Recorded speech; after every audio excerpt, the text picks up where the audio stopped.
આ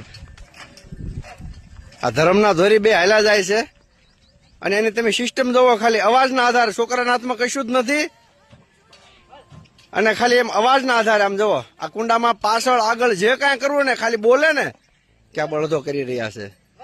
આ છે માં ગૌત્રીના સંતાનોની તાકાત.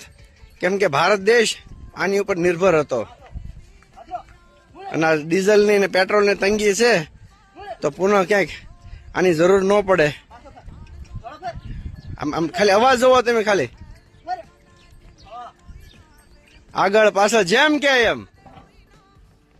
કેમ કે આની ઉપર ભારત દેશ નિર્ભર હતો. આના થકી હરિયાળી ધરતી થતી હતી અને આની કૃપાથી આપણા સૌના પેટ ભરાતા હતા. કેમ કે વારંવાર બળદોની વેદના વ્યક્ત કરી આજ મેં તમને બળદની સમજણ કેવી હોય એનો વિડીયો બતાવો. જય ગૌ માતા, જય ગોપાલ. ખ્યાલ આવી જાય જો પાછો કે કુંડું પૂરું થઈ ગયું એટલે જતા રહેશે, આગળ બીજા કુંડે જશે.